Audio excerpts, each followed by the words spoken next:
Donc, très rapidement, est-ce que vous étiez tous là à la session d'hier ou non? Non. D'accord. Bon, bah, on va faire dans tous les cas un tout petit récapitulatif de ce qu'on a pu dire hier. Donc, PowerSC, SSC, c'est pour sécurité et conformité. On va avoir 4 axes principaux sur PowerSC. Le premier, c'est la conformité. Bonne nouvelle. On a des profils qui suivent des normes industrielles connues sur PowerSC. À partir de ces profils, ça correspond à un ensemble de règles qui permettent de voir l'écart entre ce qui est attendu par la norme et vos environnements.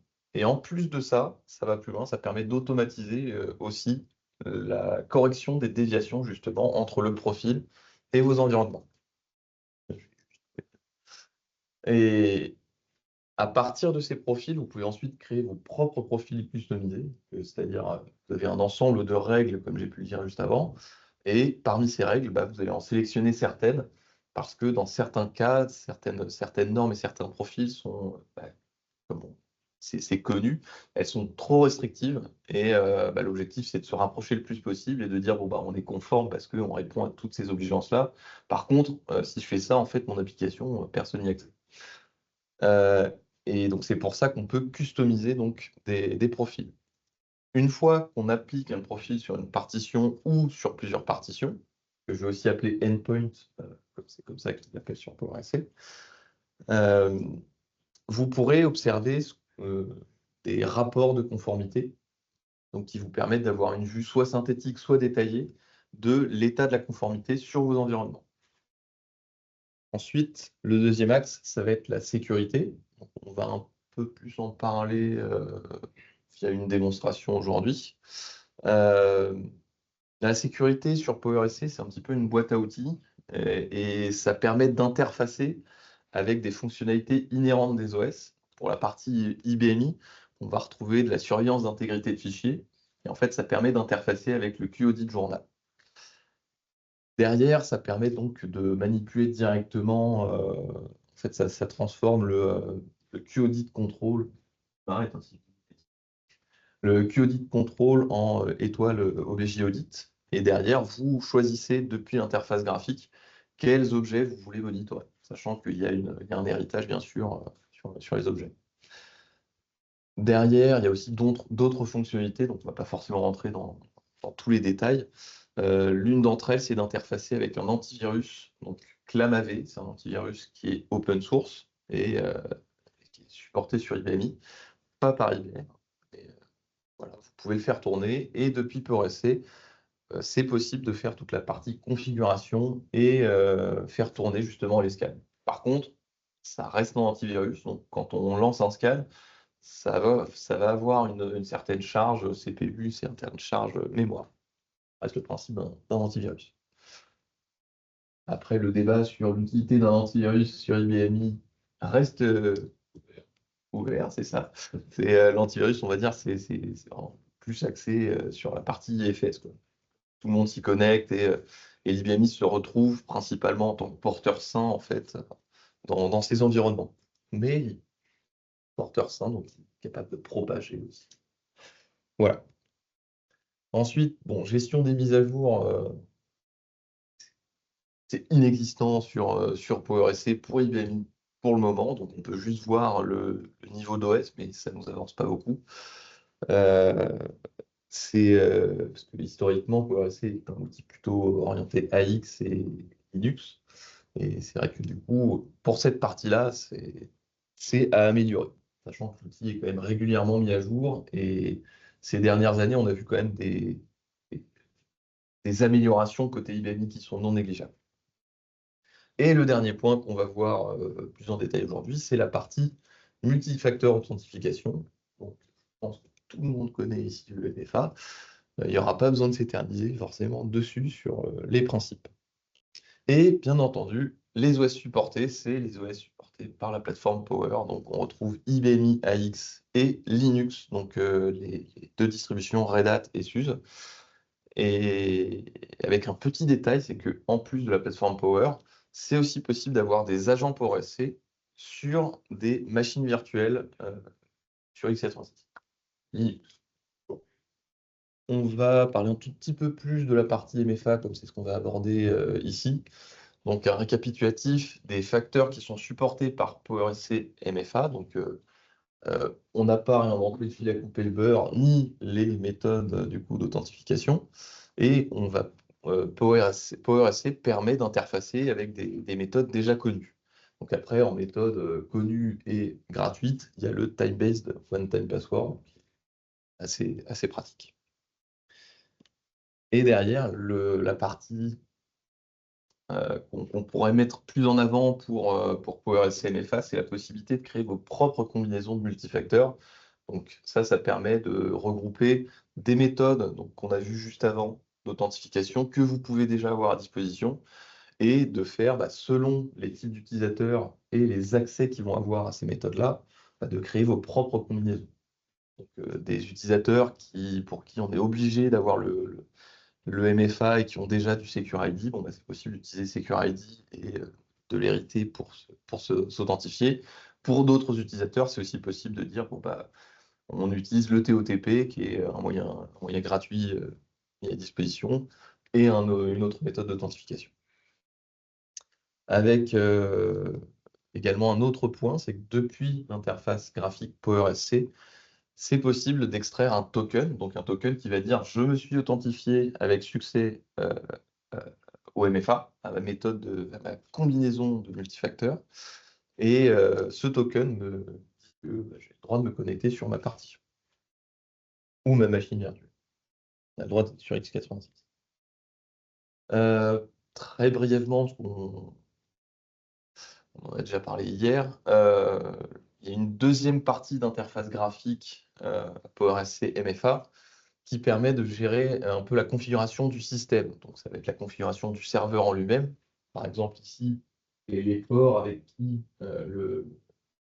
les différentes partitions vont échanger pour s'envoyer justement le mot de passe, les méthodes d'authentification, etc. L'activation ou la désactivation de certaines méthodes. Et derrière, je ne vais pas rentrer dans le détail partout. Juste, hier, il y avait une question intéressante qui était est-ce que les méthodes d'authentification sont stockées sur le serveur MFA ou sur toutes les partitions? Les méthodes d'authentification sont stockées sur le serveur MFA. Il y aura juste un échange entre la partition cliente et le serveur MFA. Sachant que ça, c'est valable pour les environnements Linux. On vient juste après pour ce détail. Pour la partie IBMI, il y a une configuration à faire spécifiquement. Donc, il y a un onglet IBMI Server et c'est relativement simple d'ajouter une nouvelle partition. Donc, serveur, c'est un peu un abus de langage, mais c'est relativement simple d'ajouter une partition.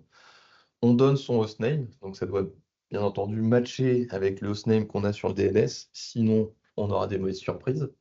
Ensuite, on choisit un utilisateur qu'on a sur notre partition serveur PowerSC MFA. Donc ici, le nom est AAPMFA de notre utilisateur.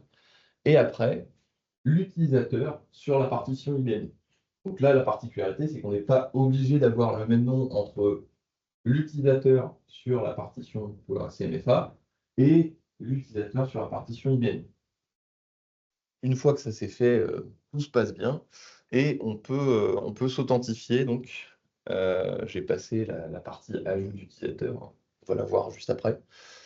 Pour s'authentifier sur une partition IBMI, on n'a qu'une seule méthode, c'est le fait d'utiliser le token mis à disposition par PowerSC MFA. On se connecte sur une interface graphique. J'ai mis que la partie qui nous intéresse, mais bon, une grande page blanche comme ça, avec juste cette partie-là qui nous intéresse. Si on a rentré le nom d'une règle qui existe vraiment, à ce moment-là, on arrive sur la page avec l'identifiant donc sur notre partition PowerSC MFA et les méthodes d'authentification. Donc ici, c'est deux méthodes faciles à utiliser, le TOTP et un mot de passe AX classique.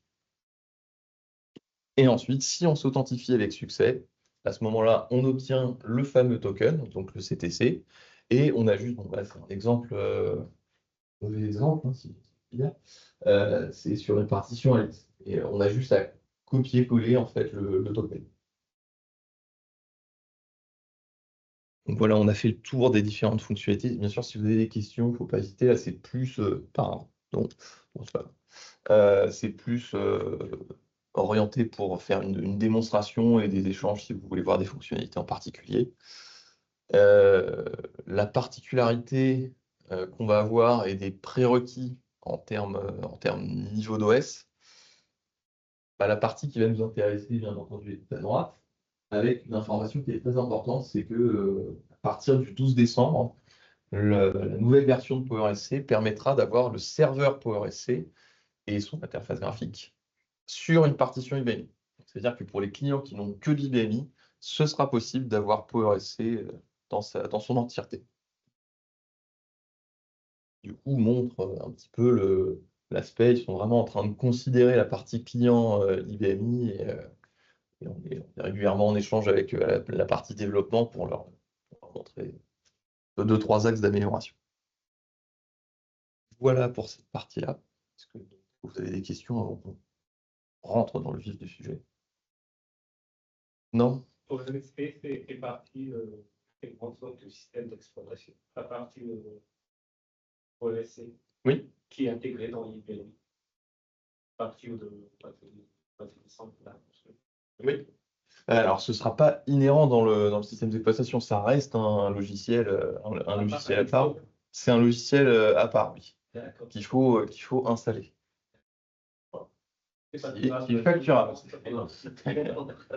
Alors, il est facturable, mais de ce que j'ai entendu, c'est clairement pas le plus cher du marché, que ce soit pour le MFA comme pour la partie toutes les autres fonctionnalités. Par contre, en fait, ça veut dire que ça apporte une solution. C'est-à-dire que là, pour l'instant, on est obligé d'avoir un MFA serveur qui était sur une partition AX ou Linux, qui était externe. Ça veut dire que demain, finalement, pour un client IBMI qui veut se dire, ben voilà, moi, ma compliance, je peux l'utiliser nativement sur ma machine, bah, finalement, même si je n'ai pas d'AX dans mon système ou Linux, je m'en fous, je peux gérer mon.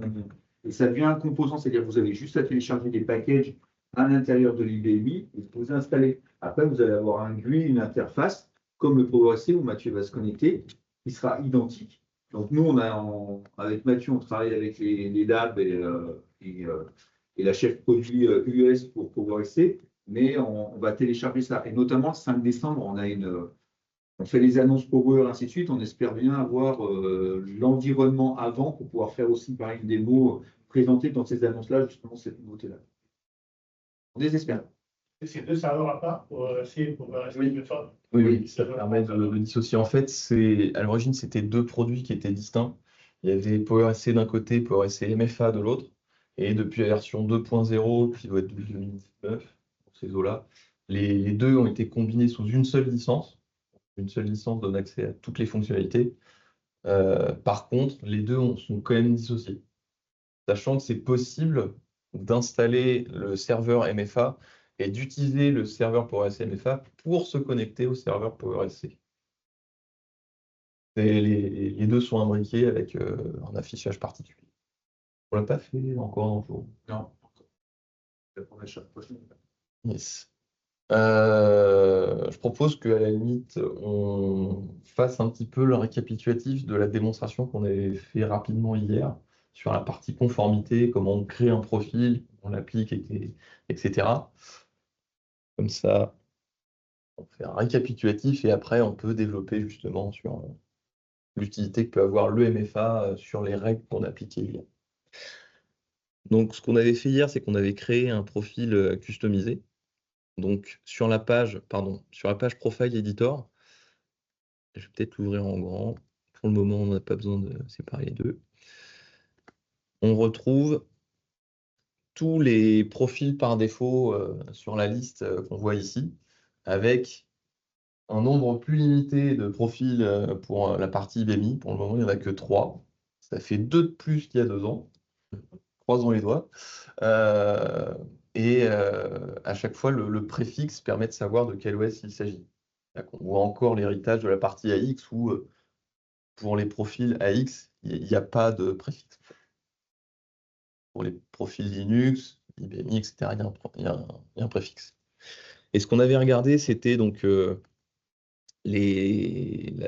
quand on prend un profil par défaut, on voit le nombre de règles au total. Si on prend par exemple IBMI CIS 7.5, on voit qu'il y a 86 règles et à chaque fois, chaque règle va avoir une ou plusieurs actions potentielles. Je n'ai pas fait le tour de toutes les règles, je ne vous le cache pas.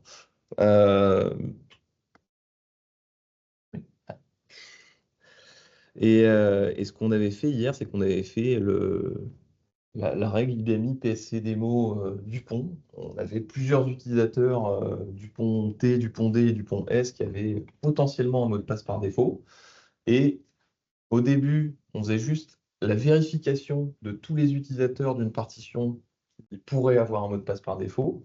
Et après, on a vu cette possibilité justement d'incrémenter la sécurité dans les environnements pour pas tout de suite faire un choc frontal aux utilisateurs et de dire, bon, on essaie de pousser cet aspect mot de passe par défaut et on rajoute, par exemple, des règles sur le QPassword Rules. Le nombre minimum de caractères, le fait de ne pas avoir le nom d'utilisateur directement comme dans son mot de passe, le fait de pouvoir dire, bon, entre deux mots de passe, il ne faut pas avoir à la même position le même caractère. Je n'ai pas listé tous les composants qui sont sur QPassword Rules, mais c'est un petit peu là-dessus qu'on s'était arrêté hier. Et pour vérifier, donc on va dans l'onglet Compliance. Ah non, pardon, First in First. On va faire ça sur une autre partition que celle d'hier. Donc, j'ai mon profil, je n'ai pas détaillé, j'ai mon profil existant ici. Pour copier le profil sur mon endpoint, copy profile to group member. Et ensuite, on va aller sur le MFE IBMI PSC test 01, qui n'est plus une partition Padawan.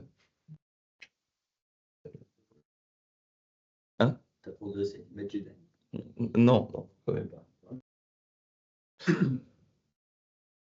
Donc voilà, l'opération est relativement simple. Maintenant, on se rend sur l'onglet Conformité. On sélectionne notre partition sur laquelle on veut appliquer le profil. Et chose que je n'ai pas mentionné tout à l'heure, hein, il y a différentes opérations qu'on peut effectuer en lien avec la conformité. La simulation, qui est le best practice. J'ai un profil, je veux d'abord voir la déviation que j'ai entre ma partition et ce qui est attendu. L'application, je sais ce qui va être corrigé, je sais que ça ne va pas faire tomber ma partition, et je corrige justement les déviations.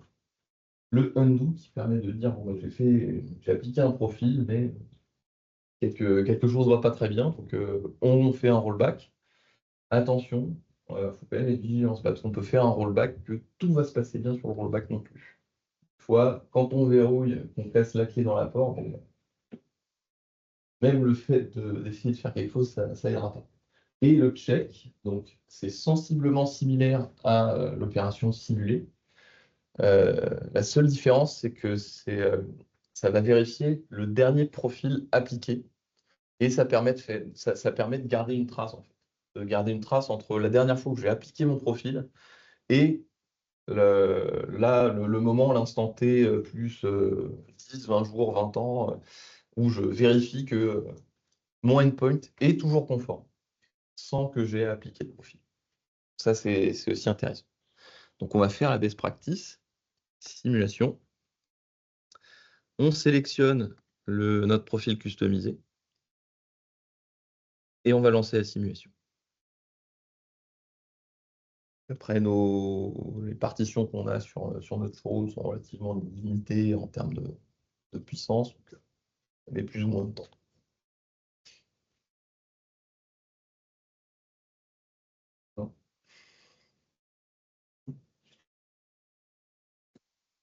Je meuble. Voilà, on va voir. C'était fait la partition avec 3 coupes. Oui, ça va être la surprise.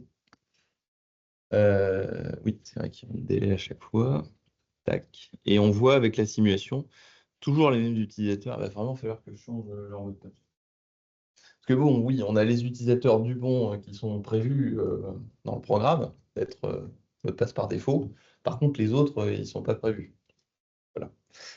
Et en plus de ça, donc, on voit sur notre deuxième règle, chose qu'on n'avait pas vue hier, on voit qu'on est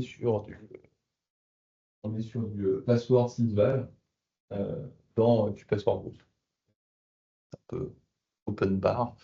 Et alors que ce qu'on devrait avoir, c'est une taille minimum de 8 caractères, une taille maximum de 10 caractères, etc. Sachant bien sûr que cette liste, comme j'ai dit tout à l'heure, elle peut être modifiable. Donc, Alors, ce qu'il faut comprendre aussi, c'est que la QPassword Rule, quand on met étoile sysval, par défaut, ça veut dire qu'on applique toutes les autres valeurs système du QPassword. Si elles ne sont pas définies, c'est open bar. Par contre, quand vous spécifiez dans QPassword Rule que vous allez utiliser telle valeur système, il faut aller les CTP. Parce que ce n'est pas parce que ça va les activer, mais malheureusement, si derrière elles sont étoiles non, ça ne fait rien du tout. Donc, c'est double effet qui se coule. C'est-à-dire qu'il faut bien penser, ce n'est pas parce qu'on met QPassword Rule là-dedans et qu'on a toutes ces règles-là, si elles ne sont pas configurées correctement, l'efficacité, elle est la même.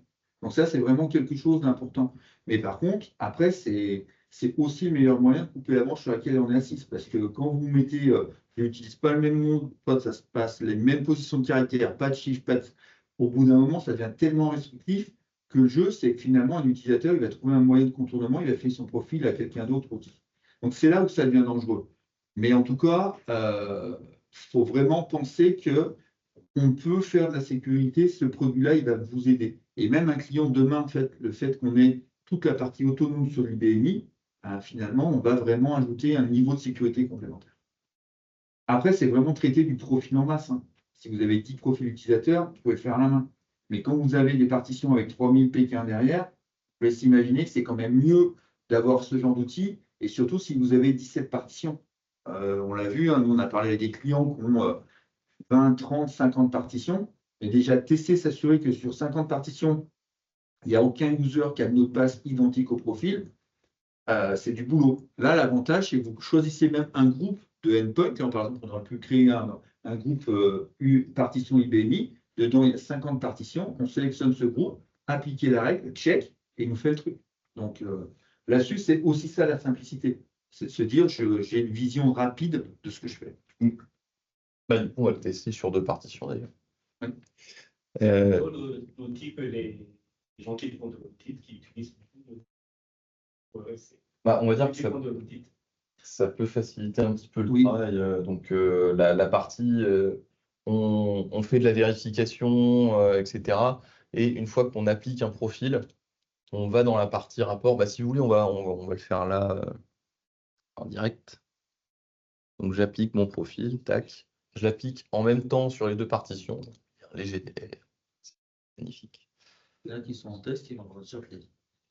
Hein? S'il y en a qui sont en test, il y en a qui vont avoir une surprise. Oui, mais bon, Tant pis. C'était pas utilisé, c'est pas grave. donc là, j'ai appliqué des profils sur mes partitions. Si je vais dans l'onglet rapport, la partie allez, compliance details, je vais prendre que mon groupe avec mes partitions IBMI. Tac. Hop. Hop. Et voilà, on voit que bon, après, ça, c'est des règles qui n'ont pas un impact forcément très très conséquent. Mais la partie qui nous intéresse, c'est de se dire là, on a un rapport avec l'ensemble des règles qui ont été appliquées et à quoi elles correspondent. En plus de savoir que bah, je suis conforme en fait. Ces règles-là, je les respecte. C'est-à-dire que vous donnez ça à quelqu'un qui fait de l'audit, il n'y a pas besoin d'aller chercher, trifouiller un petit peu partout pour avoir ces informations-là. Sachant en plus que comme c'est un outil qui est externe, qui est fait pour ça, c'est pas un outil bricolé maison, c'est un peu plus simple.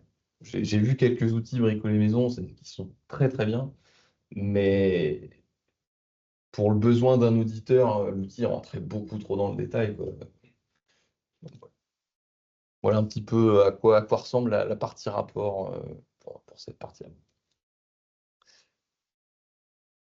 Donc voilà. Maintenant, si on veut s'amuser, donc on va sur nos partitions. Tac. On est sur notre partition test. On va se connecter. Je ne me souviens plus qui en majuscule, minuscule. Il était en majuscule. Voilà, c'était un mot de passe par défaut.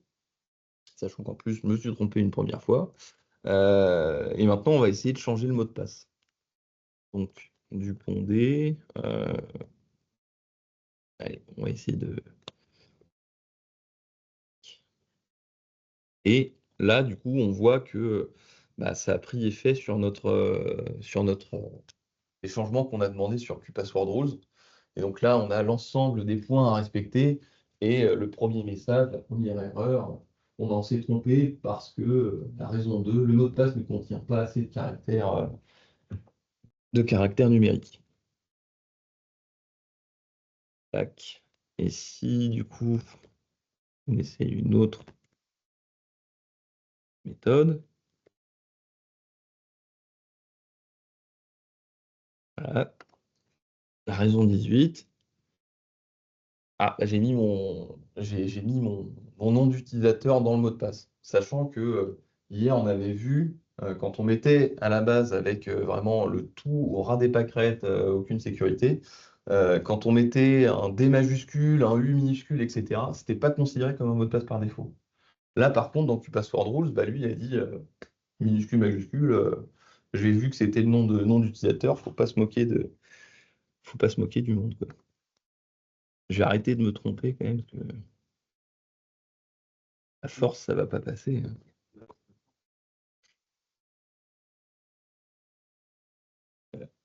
J'ai utilisé ton astuce. Peut-être. Oui.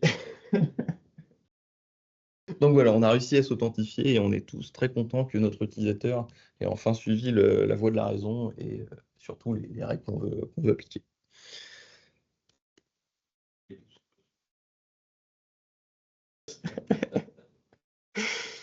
Euh,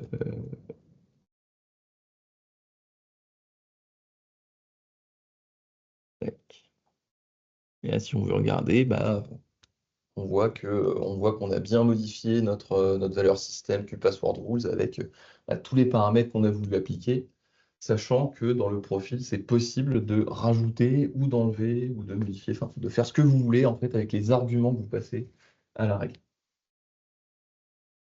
Et donc là, si on essaye de faire un rollback, de se dire bon on va le faire sur les deux, hein, comme ça. Tac, un rollback.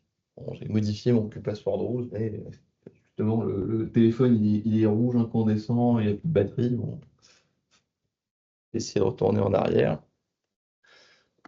Là, on voit le undo et on voit qu'on a passé l'annulation donc des règles qui ont été appliquées, à savoir que donc on avait identifié des utilisateurs qui avaient un mot de passe par défaut. On a mis leur mot de passe comme étant expiré. On aurait pu les disable, hein, mais ça a été sympa. Et là, en fait, juste, ils sont réautorisés parce qu'on est vraiment très sympa. Et là, normalement, si on retourne dedans, on voit qu'on est retourné à étoile password 6 val. Donc voilà. Et, Ça permet de réparer les boulettes plus facilement. je mettrai un léger bémol sur le rollback, hein. Je préfère pas l'utiliser quand même. Alors après, il y a un paramètre qu'il faut faire attention, c'est que si l'utilisateur, entre-temps, il a changé son mot de passe, le undo, malheureusement, c'est qu'un coup sur deux, ça peut le remettre, ou soit ça ne marche plus, le profil se retrouve désactivé. Ah bon, on va essayer. On va Et essayer. C'est mineur. Et parce que si entre-temps l'utilisateur a été obligé de respecter la règle, par contre, s'il a mis un mot de passe qui respectait toutes les règles, le nouveau mot de passe était bien. Ouais. Ça a été corrigé. C'est que du coup, il a modifié son mot de passe en 20, il aurait pu garder. En fait, ça, c'est un truc un bug qu'on avait remonté. Du coup, le undo, avant, il pétait les trucs, et ça veut dire que depuis la dernière version, si le mot de passe suit toutes les règles, même si on est revenu à QPassword 6 balles, ça ne nous freine pas, en fait. Il garde le mot de passe sécurisé. Oui. Du coup, voilà. Donc ça, c'est pour la partie conformité. C'est pas forcément prévu, mais on peut se dire que on le fait de manière incrémentale. On augmente la sécurité au fur et à mesure pour que ça râle, mais pas trop, et faire plier un peu le roseau. Et maintenant, pour la partie authentification, on peut se dire c'est sympa, mais nous, on nous demande d'utiliser le MFA, donc Donc, on va essayer de le mettre en place. Donc, on va aller sur notre interface graphique pour SCMFA. Donc, j'ai les deux sur deux partitions différentes. Ça ne veut pas dire qu'on est obligé d'avoir les deux sur deux partitions différentes. Ça veut dire que nous, comme on fait que des démos, si on a envie de casser quelque chose, on préfère casser qu'une seule partition.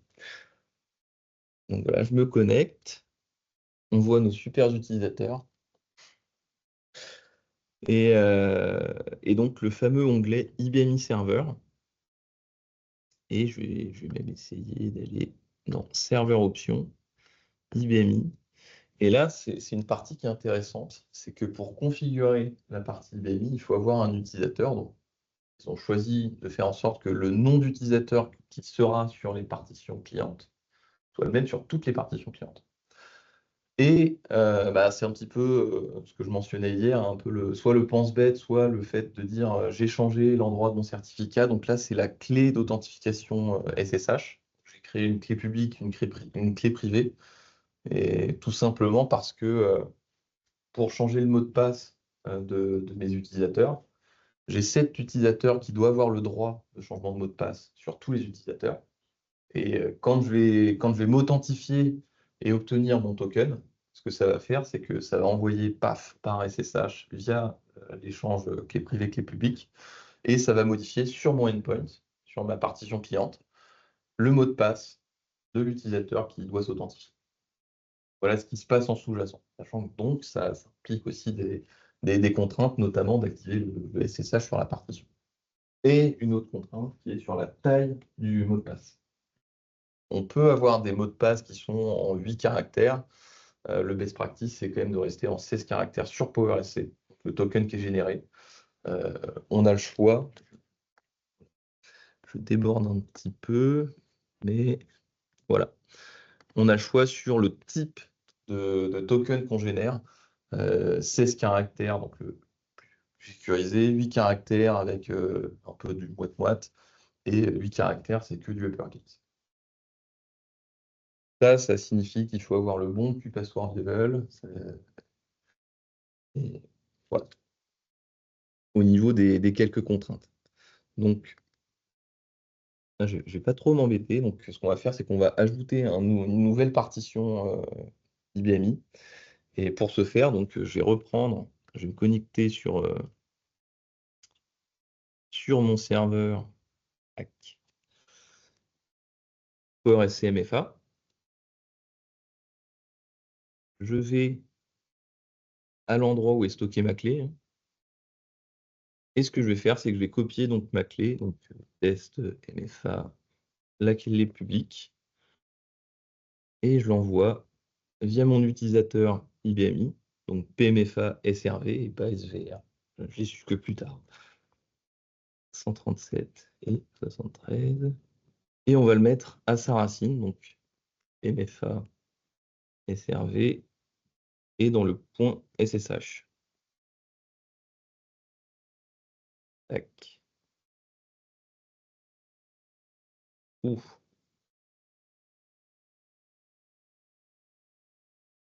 J'ai eu chaud.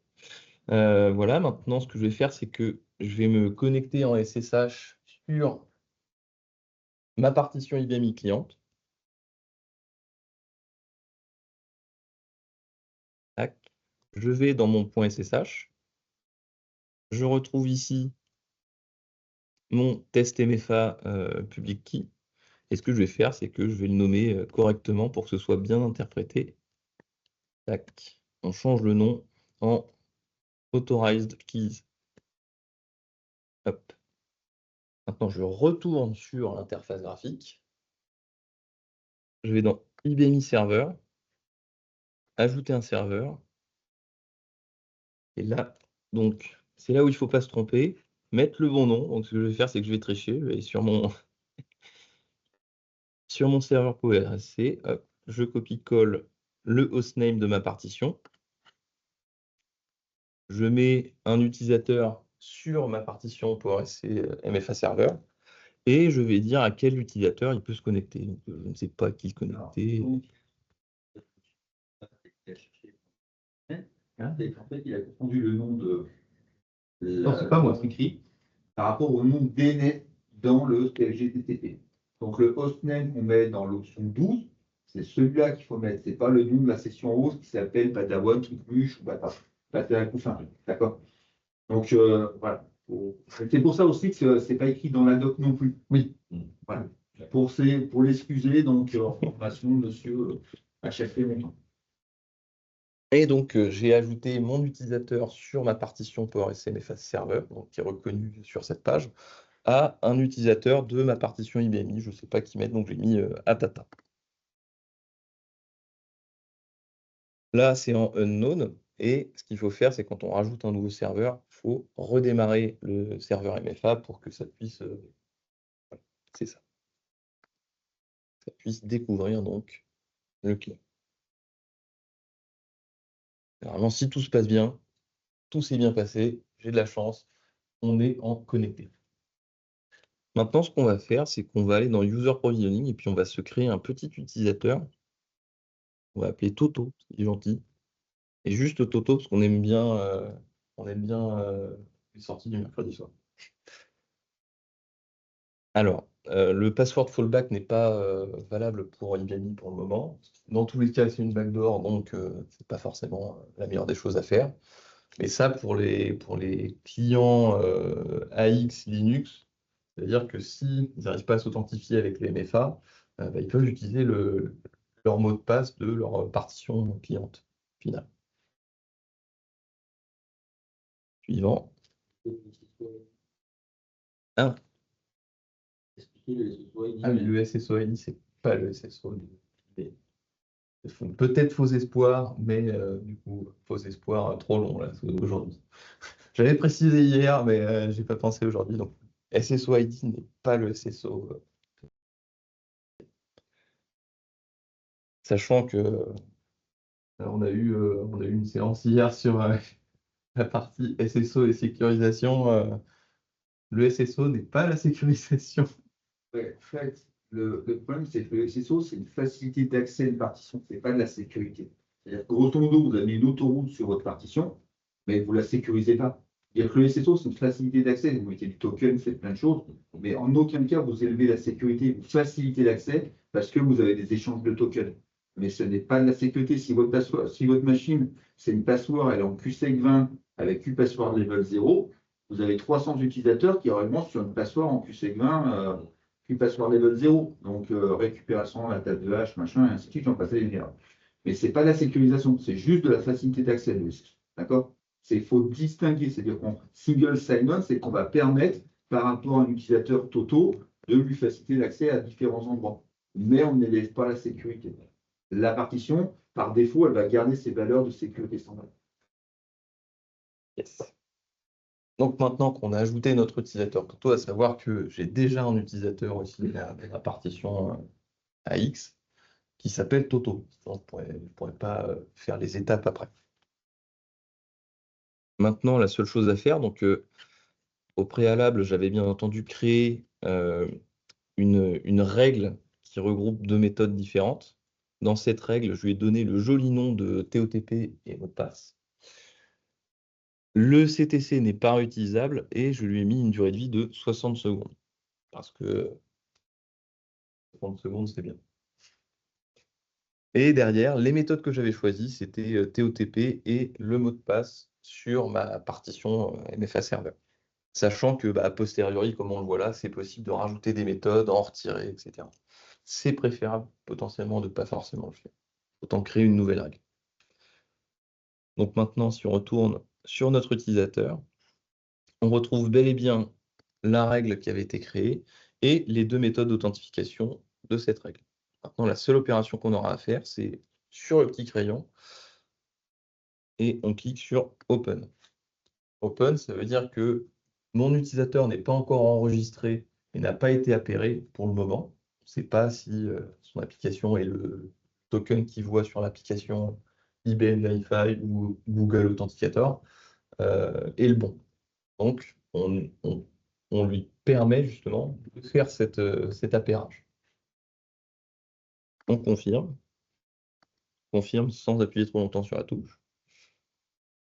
Maintenant, il y a une autre interface qui permet là d'accéder à la partie Japper, mon utilisateur avec le TOTP. Donc, mon utilisateur Toto, un mot de passe extrêmement sécurisé. Je me connecte. Alors, c'est là que du coup, je vais réduire ça. Tac.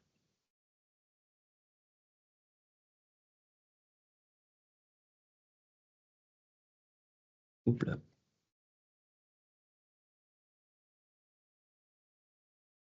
Oh, le téléphone n'est pas reconnu.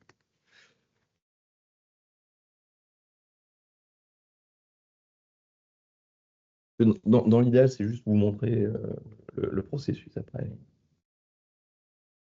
On va voir si ça veut bien fonctionner. Oui, voilà.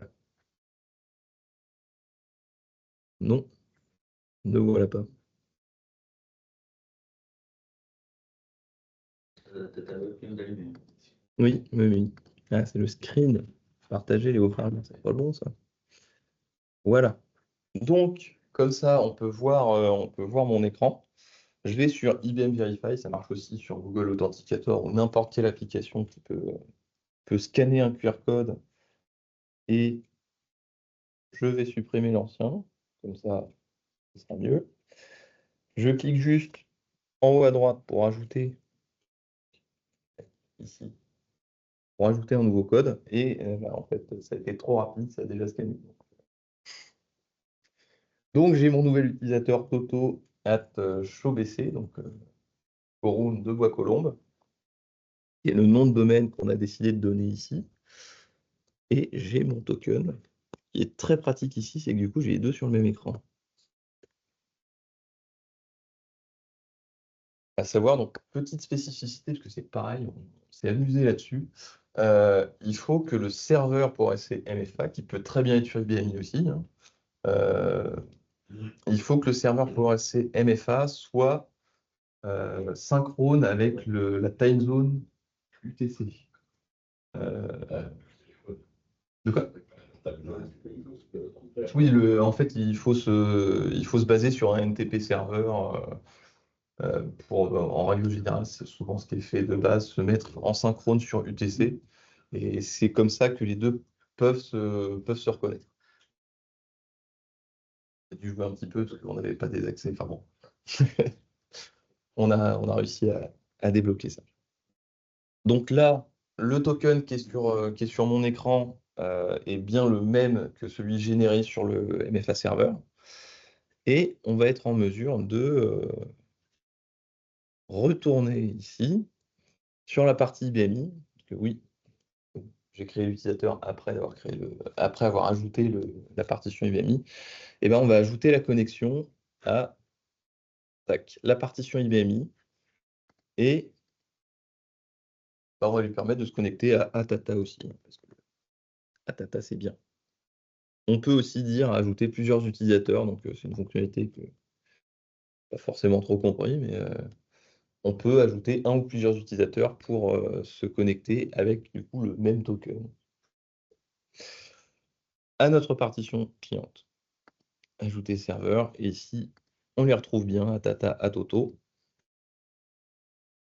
Maintenant, on va sur Yet Another page avec un chemin, parce que c'est vrai que je n'ai pas précisé, je n'ai pas montré le chemin. Donc, soit on va sur le chemin par défaut, qui est juste l'adresse de mon serveur, le port avec lequel on échange avec le serveur MFA et /MFA. Donc là, on atterrit sur la page par défaut et depuis cette page, on tape le nom de notre règle. Donc nous, le nom de notre règle, c'est TOTP and password.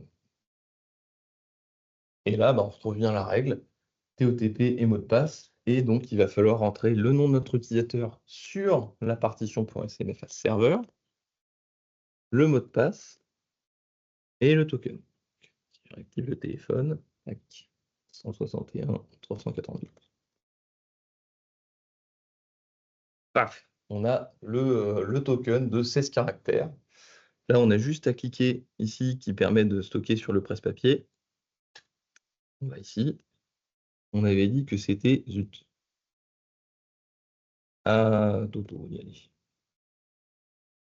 Hop là. J'ai juste fait CTRL-V. Faudra me croire là-dessus, je peux pas. Et donc voilà. Donc ça veut dire que ce qui s'est passé derrière, j'avais préparé sur une petite slide, c'est on était en tant qu'utilisateur A, si on reprend ce qui était sur les slides, on se connecte sur notre serveur. Vraiment, on se connecte, on va faire le processus d'authentification. Si on s'authentifie et qu'on y arrive, c'est possible d'échouer, à ce moment-là, l'utilisateur, donc le root de PowerSC-MFA, va envoyer à l'utilisateur avec qui on avait échangé justement les clés publiques, clés privées. Ça va changer le mot de passe de mon utilisateur. Dans ce cas-là, c'était à Toto. Et derrière, le mot de passe maintenant, c'est le token. Je peux me connecter avec le token. Sachant que quand on arrive à la fin de vie de notre token, le mot de passe il est transformé à nouveau. C'est-à-dire qu'il est obligé de régénérer un token pour réavoir un mot de passe. Particularité, c'est pour les administrateurs, eux, pour le coup, ceux qui ont un profil administrateur, leur mot de passe, c'est pas étoile non, c'est un mot de passe à la voix. Voilà pour la particularité. Est-ce qu'il y a une autre particularité? Non, pas tant à oublier. Je suis sûr, il dit quelque chose. Ah si, tu as l'histoire de la durée de vie du token. Quand dans le temps imparti, si vous le faites avant la fin du temps imparti, vous pouvez rechanger, régénérer le token, ça ne marche pas. Tu sais, tu avais l'histoire que si tu le refais dans les moins de 60 secondes, de créer 2 tokens dans les moins de 60 secondes. Ah, ça marche pas? Non. J'ai essayé. En fait, si vous faites votre token et vous dites, bah, je me suis planté, je ne suis pas sûr d'avoir copié-collé, ainsi de suite, vous le régénérez. Dans les moins, si on a mis par exemple 60 secondes de durée de vie, on ne peut pas l'utiliser en fait. Il faut vraiment attendre 1 minute pour qu'il clear le machin, parce qu'en fait, il ne fera pas la double correction du mot de passe. C'est le test qu'on avait fait sur Merlin, qu'on avait fait. Ah oui. Qu'est-ce qu'il doit faire l'utilisateur pour se connecter? C'est quoi les étapes là? Un utilisateur qui arrive devant un sign-on, 52-50. Bah, là, ce qu'il va faire, c'est qu'il va aller sur l'interface graphique. Donc, Il se connecte sur MFA, c'est ça? c'est ça. En fait, il va aller sur, grosso modo, sur cette interface-là. Il n'est pas obligé d'aller sur celle avant. C'est possible d'envoyer le lien qui est vraiment très simple, hein, c'est juste le nom de la règle au bout du chemin. Et derrière, il atterrit sur la page sur laquelle il doit s'authentifier. Son utilisateur, pour des raisons de simplicité, c'est possible de mettre le même nom d'utilisateur entre AX et IBMI. Et après, les méthodes. Une fois qu'il s'est authentifié avec les méthodes, il récupère le token, il va sur son 5250. C'est un copier-coller. Ouais. Sachant que c'est valable aussi pour Navigator for You. Les utilisateurs qui ont accès à Navigator for You, ils récupèrent leur token et ils se connectent derrière sur Navigator for You. C'est ça qu'on dit que dans le temps de durée de vie du truc, si vous plantez dans le copier-coller, il vaut mieux attendre 1 minute qui tue le credential et d'en refaire un programme. Sachant que c'est encore la même chose, parce que des fois, par défaut, souvent, c'est le mot de passe qui est utilisé pour se loguer directement l'émulateur 5250. Bah, l'étape préliminaire, s'il a besoin de son mot de passe, utilisateur, token, comme ça, il ouvre la session, enfin, il ouvre l'accès à la session 5250. Ça aussi, c'est important, ça. On peut le faire uniquement pour les profils OLBJ, par exemple, et laisser l'utilisateur lambda se connecter Ah oui. classiquement. C'est tout à fait possible. En fait, il n'y a pas d'obligation que ce soit tous les utilisateurs qui utilisent le MFA. Chaque règle, chaque utilisateur est indépendant en termes de gestion de l'utilisation. C'est un utilisateur qui a 0 droit, qui a rien, pire que le plancher. S'il n'y a pas besoin de MFA, il n'est pas obligé de lui coller un MFA. Bah, typiquement, par exemple, vous faites de la logistique avec du machin, des entrepôts. Un mec avec son pistolet, il n'y a pas d'intérêt à avoir du MFA, hein, clairement. Par contre, le superviseur, ainsi de suite, c'est lui qui va avoir des accès plus importants dans la base pour faire des requêtes, du BI et autre chose. Lui, évidemment, il faut qu'il ait du MFA. Mais tous ceux qui vont se connecter en pistolet, en machin, faire de la saisie, du scan rapide, c'est superflu. Sachant le point que j'avais oublié, si jamais on n'est pas dans cette figure où on se dit bon, bah, je veux vraiment que tous mes utilisateurs aient le MFA, Ce qu'il conseille, c'est de dire que l'utilisateur qu'on a vu tout à l'heure, PMFA SRV, celui qui modifie, qui récupère le mot de passe et qui modifie le mot de passe sur la partition IBMI, ce qu'il recommande, c'est de dire, bon, bah, une fois que c'est configuré, de le passer à étoile none et on l'oublie dans un pour pas avoir justement cette backdoor de dire, bon, bah, j'ai 7 utilisateurs dans mon système, il y a toujours son mot de passe qui n'est pas généré par la série. Là, si on a 3000 utilisateurs, il faut rentrer 3000 utilisateurs dans la table. Justement, ce point-là, on n'est pas obligé de le faire sur, comme on l'a fait là à l'unité, donc je l'ai pas montré là. Ici. C'est les animations. Donc ça, c'est le processus qu'on a vu où on fait un par un, mais c'est possible. Il y a des scripts qui sont mis à disposition par PowerSC et à partir de fichiers qui ont une trame qui est donnée par la doc, je la connais pas par cœur, ça permet de rentrer tous les utilisateurs et de les mettre prêts à être enregistrés directement. Donc il y a quand même un petit travail à faire sur la création de ce document-là, mais après, c'est tout. Sachant que plus sur la partie MFA, sur la partie conformité, j'y repense, au-delà de l'aspect créer des profils customisés, donc pour le moment, ce n'est pas encore valable pour IBMI, mais c'est arrivé, on leur a demandé pour AX et Linux, comme c'est des scripts qui tournent derrière, dans certains cas, nous, ce qu'on leur avait dit, c'était, on sait qu'il y a des personnes qui vont jouer avec l'outil, ils savent que c'est des scripts, c'est un fichier XML qui contrôle derrière des fichiers batch, enfin bash. Et ce qui se passe, c'est que derrière, bon, ben, c'est possible de créer ces règles customisées. On va encore plus loin que, à partir des profils avec mes règles qui sont prédéfinies, je réutilise ces règles-là. Ils ont permis pour la partie AX pour le moment de dire vous pouvez créer vos propres règles. Voilà comment procéder. On demande à ce qu'il y ait la même chose pour la partie IBMI et ils ont dit que c'était en cours. Il y a, il y a, il y a un élément en plus pour la partie IBMI. En fait, pour l'instant, sur l'IBMI, quasiment toutes les règles s'appuient sur des valeurs système. Par contre, il y a une volonté, on leur a demandé, c'est de travailler sur les exit points, en fait, de pouvoir rajouter une sécurité en travaillant sur les exit points, et du coup, ça permettrait d'avoir une vraie sécurité complémentaire, notamment avec des listes d'autorisation, ainsi de suite, et de pouvoir standardiser ça. Le but, c'est d'automatiser. Donc, si demain on dit, ben, on va travailler sur les exit points, je veux une liste d'autorisation Tartignol qui va m'autoriser que les utilisateurs Patacofin et Patachrouf, ben là, si j'ai 50 partitions, je le fais directement. Donc, mais c'est vraiment, nous, ça fait 2 ans qu'on travaille avec eux sur la partie BMI, mais il y a vraiment eu de très, très grosses évolutions. Et on voit qu'avant, c'était le parent pauvre. Maintenant, il y a une vraie évolution du produit. On se dit, demain, on va être en capacité de traiter. Là, avant, on était à 5 ou 10% de l'IBMI. Maintenant, on arrive bientôt à 50%. Donc, et ça continue de monter. C'est sûr que par rapport à du Linux et de l'AX, on en est encore très loin. Mais nous, on a vu vraiment les évolutions. Et en plus, demain, avec la nouvelle version qui va arriver l'année prochaine, on sait qu'aussi ça va s'intégrer encore plus facilement. Ça peut être le bon moment, si vous avez beaucoup de partitions, beaucoup de choses à traiter, de se dire je peux industrialiser mes process de compagnie. Sachant que, comme je l'avais mentionné hier et pas aujourd'hui, donc ils sont dans un développement qui est relativement agile, donc ils font avec beaucoup de remontées qu'ils peuvent avoir. Nous, on leur a énormément remonté la partie IBMI, il faut vraiment la travailler. Voilà ce qu'on peut travailler. Donc, ils ont réussi à l'augmenter par rapport à avant. Ça reste pas aussi satisfaisant qu'on le voudrait, mais ils sont vraiment friands de retours qu'ils peuvent avoir.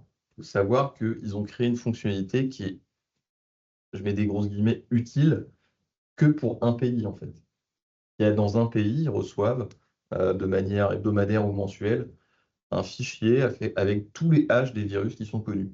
Mais ça, c'est au niveau gouvernemental. Et eux, ils ont dit, c'est un client qui a dit, écoutez, nous, on reçoit ça, est-ce que vous pouvez nous faire quelque chose qui nous permette d'intégrer justement cette notion de, on a tous ces virus, toutes ces signatures de virus à disposition, comment est-ce que vous pouvez faire? Et ils ont créé la fonctionnalité qui s'appelle block listing, où on rentre un fichier avec les hash des signatures de virus, et derrière, bah, ils permettent de bloquer tous les fichiers qui ont cette signature-là. Donc, ils se basent beaucoup sur les retours qu'ils peuvent avoir pour justement ajouter des nouvelles fonctionnalités. Et notamment, bon, bah, entre-temps, il y a eu aussi la partie antivirus Clamavée. Je ne sais pas si on a le temps de l'aborder là. peut-être 2 minutes, mais en fait, voilà, il y a une partie ClamAV. ClamAV, c'est un antivirus open source. Et la particularité, c'est qu'il a été ajouté, donc maintenant, depuis la version 2.2.0.2, si je ne dis pas de bêtises, on a la possibilité d'installer ClamAV dans la partie IFS de l'IBMI et de lancer du scan de nos IFS. Je rappelle quand même que dans l'IBMI, l'IFS, c'est un peu de passoire quand même, et surtout un bon porteur sain, voire porteur pas sain. Et le mode de propagation de beaucoup de ransomware, CryptoLocker, ainsi de suite, c'est les accès réseau. Et nos chers utilisateurs ont souvent Piclet, PQRS avec un répertoire de l'IFS. Donc c'est très facile d'infester un IFS. Donc là, l'avantage, c'est tout simplement, on a la possibilité de dire, ben voilà, j'ai une arborescence complète, tu la scannes en permanence. Et donc lui, il y a une base, on met à jour une base de données ClamAV qui se met à jour périodiquement, donc on peut la programmer pour tous les jours, elle se met à jour. Et lui, il va prendre l'intégralité des haches de signature, des malwares et autres, et par rapport à ça, il va scanner en permanence. Et lui, dès qu'il détecte quelque chose, un fichier, il le met en quarantaine. Donc ça peut être très intéressant. Donc là, sur la partie, sur l'onglet sécurité, quand on clique sur les 3 petits points au bout de la ligne de chaque endpoint, c'est là qu'on voit les différentes fonctionnalités avec lesquelles on peut, les grosses guillemets, jouer et travailler. Il y a la surveillance d'intégrité de fichiers, donc l'interaction avec le QAudit format. Il y a la configuration d'alerte. J'ai à chaque fois un événement qui a monté si je lance un profil, enfin, j'applique un profil de conformité. J'ai un événement qui est remonté, qui est dans la partie rapport. J'ai un événement qui est remonté à chaque fois que j'ai un fichier que je monitore et qui est modifié. Et en fait, c'est possible de configurer l'aspect EDR, donc de PowerSC, de configurer des alertes et de dire, bon, bah, si j'ai tel événement avec telle sévérité, et bien à ce moment-là, quelle action je vais mener. C'est possible d'exécuter un script, d'envoyer des données vers un site log, ou alors d'envoyer un mail. Ça, c'est pour la partie alerte. Après, on retrouve la conformité, block listing. On parlait juste avant, donc on va en parler là. Événements qui permettent de voir les événements, etc. Donc la partie dont on parlait là, c'est malware. Donc il faut avoir installé, bien sûr, ClamAV. On peut configurer, comme disait Laurent, donc l'aspect arborescence qu'on retrouve donc pour l'IFS. Et à chaque fois, on peut choisir quel oui. On peut choisir quel dossier on va monitorer. Pas obligé de monitorer de scanner tout l'IFS, mais on peut vraiment faire du fine grain. Et la partie configuration c'est bien de faire un scan, mais qu'est-ce qu'on fait des fichiers qu'on va trouver? Là, on a laissé, nous, les paramètres par défaut, qui sont, par exemple, mon fichier, je modifie son accès. Juste, on ne peut pas le lire, on peut pas écrire dessus, on peut pas exécuter, on peut rien faire. Et on va le déplacer vers une zone de quarantaine, qui permet de dire, on a vu que c'était risqué, on le met de côté, maintenant, vous en faites ce que vous voulez. Et voilà pour tout ça. Et l'aspect, donc, c'est possible de programmer des scans, de se dire, toutes les semaines, je veux lancer un scan de tout. Je sais que le week-end, j'ai aucune activité, paf, je fais un scan le week-end et ça part. Et après, donc, il y a tout comme configuration, juste une fois, toutes les heures, les jours, les semaines, les mois, les années, tout. Alors après, pourquoi il y a le scan, il est schedulé, c'est parce qu'en fait, la tâche de scan, elle est juste très invasive en termes de performance. C'est ça. Je vous rappelle que le scan d'un IFS, c'est ce qu'il y a de plus violent pour un IBM, la descente dans les répertoires. Et donc là, lui, le job, il peut vous faire monter la machine à 300-400% sans problème. Donc, c'est là-dessus où voilà, il faut le faire avec modération, mais par contre, c'est ce qui permet aussi de s'assurer une intégrité. Après, ça dure. C'est l'initialisation du job qui est très long. Oui. Voilà. Mais une fois qu'il est lancé une première fois, le scan, tous les autres scans derrière vont très vite. Donc, c'est de se dire, quelle est ma portée? Parce que, par exemple, ça peut être qu'un répertoire qu'on sait qui est en exposition. On peut dire, je scanne ce répertoire-là en exposition de manière permanente. Et ça va être le premier scan qui va être très long. Mais les autres derrière, c'est quasiment l'instantané.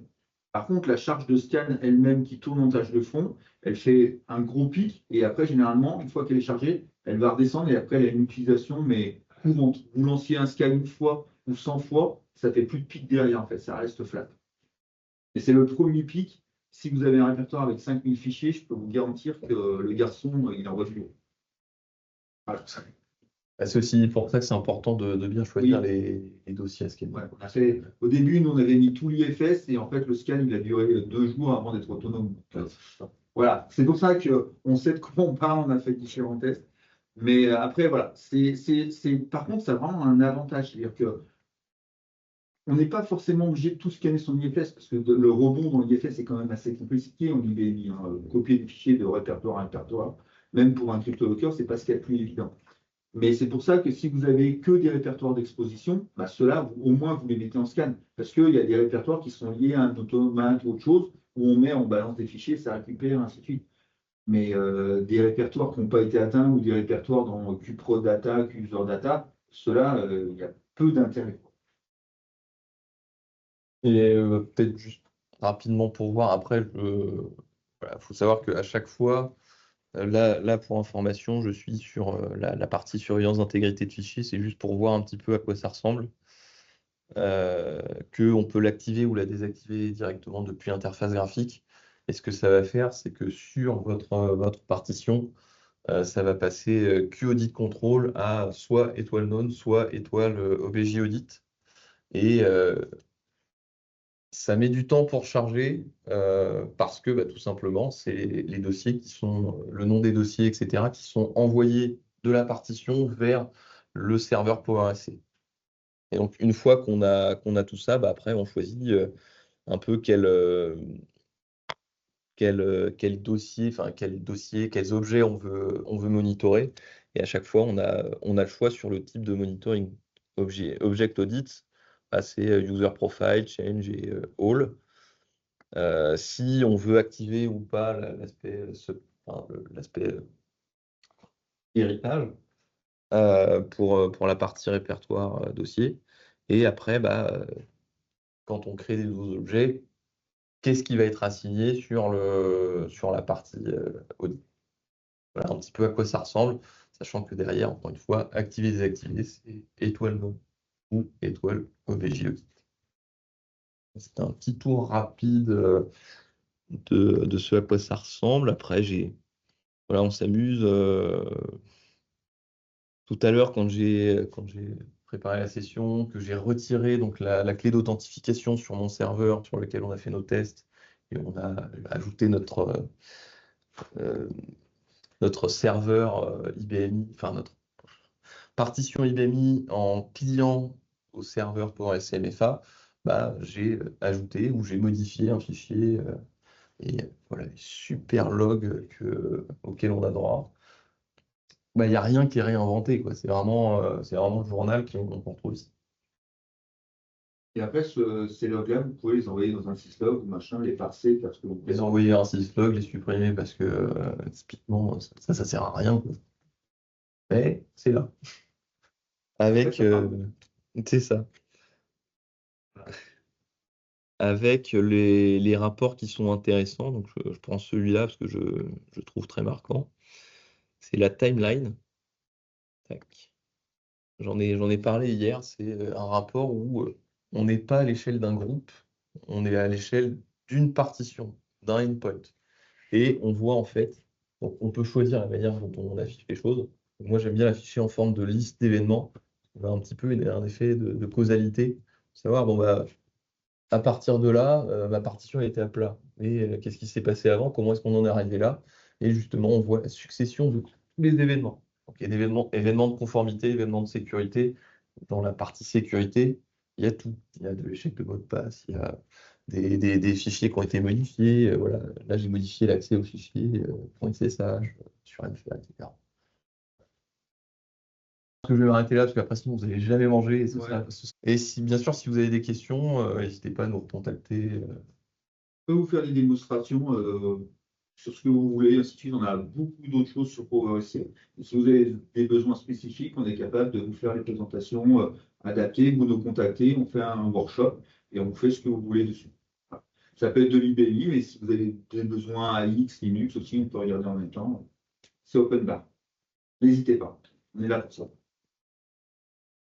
Merci. Merci. Et puis, bon appétit. Oui, on ne retient pas plus.